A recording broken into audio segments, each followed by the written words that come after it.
fenomena dunia saat ini seolah-olah mereka kelompok-kelompok yang terasing, tapi justru itulah yang barangkali Allah ridhoi, Allah berkenan kepadanya, sehingga itulah jalannya jalan lurus yang sesungguhnya.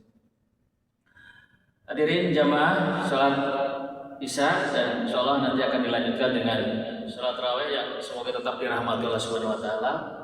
Pada kesempatan kultum yang singkat ini sedikit saya ingin mengulas, menganalisis terkait dengan saum Ramadan yang sedang kita laksanakan pada kesempatan bulan ini.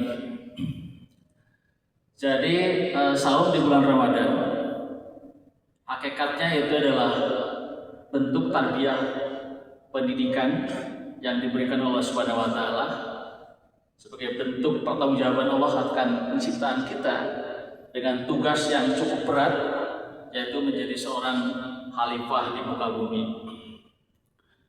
Tentu ini adalah bukan tugas yang ringan, sehingga Allah kemudian membuat sebuah metode bagaimana membina umatnya sebagai umat yang kuat, ya, umat yang sehat, gitulah ya. Maka salah satu diantaranya adalah pelaksanaan saum.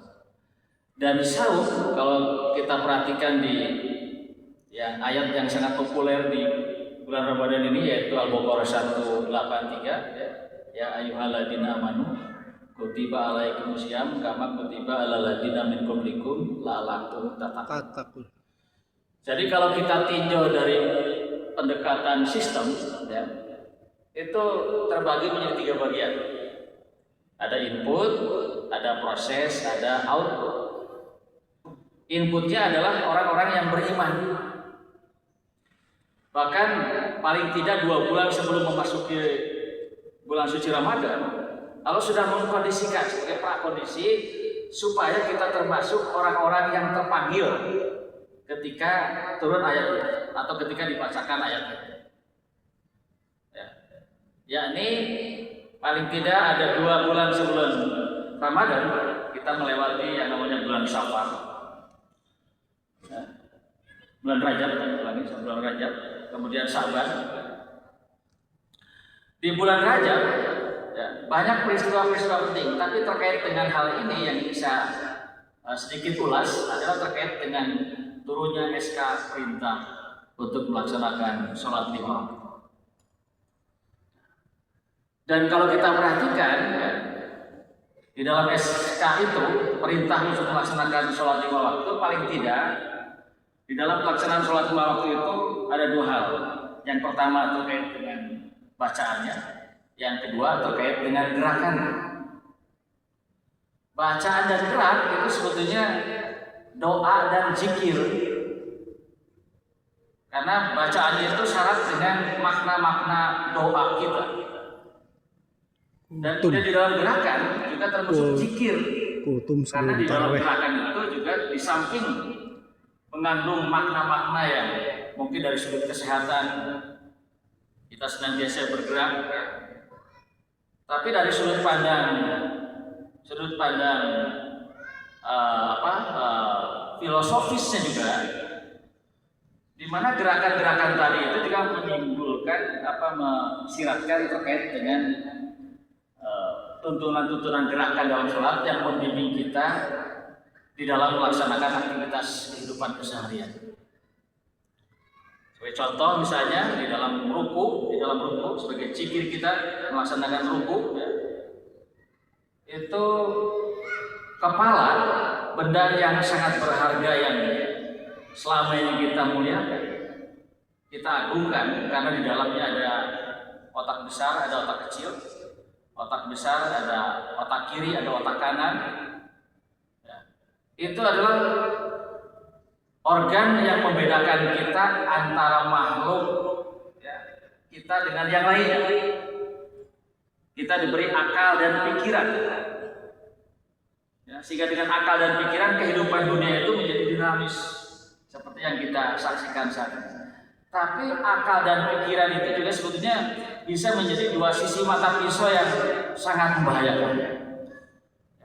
Kalau akal dan pikiran itu kemudian berjalan di atas iman dan takwa, insya Allah itu akan membimbing kita ke arah kebaikan.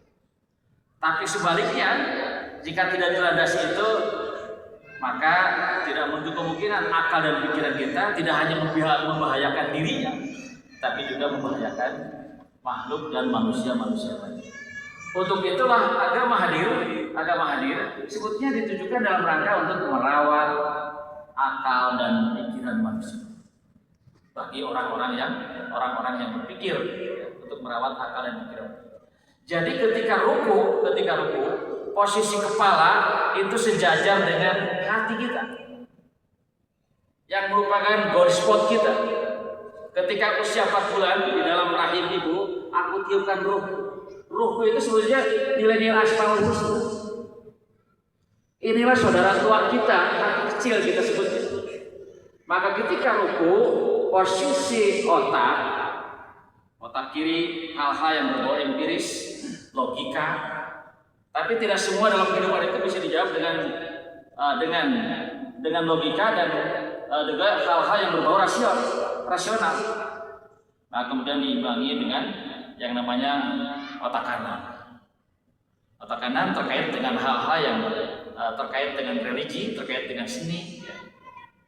Sehingga di antara otak kiri dan otak kanan itu sebetulnya dalam rangka keseimbangan. Tapi dialog antara otak kiri dan otak kanan juga harus dikembalikan kepada saudara tua kita, yaitu hati kecil. Maka ketika terjadi diskusi di antara otak kiri dan otak kanan, maka kemudian hati harus jadi pemenang. Karena tidak sedikit kadang-kala kata ego lebih dominan daripada kata hati. Itulah yang membuat manusia menjadi celaka, karena lebih memilih kata ego daripada kata hati. Padahal hati kecil kita mengatakan sekecil apapun tindakan yang kita lakukan, baik itu terkait dengan etika, kemudian terkait dengan hal-hal yang sebetulnya dilarang oleh hal umum dan ramai, gitu, bahkan agama, hati kecil mengatakan bahwa itu jangan. Tapi kadang-kadang logika kita, rasional kita itu, sek bahasa Sunda nama sok ngadalilan sorangan. Antu, itu teh kakek sangan, sah. Padahal nyata-nyata hati kecil mengatakan bahwa itu adalah tindakan korup, bahwa itu tindakan yang tidak. Sekali lagi, pada saat posisi itu sejajar kita, maka tetap hati harus menjadi panglima untuk menjadi pemenang dalam proses pengambilan keputusan.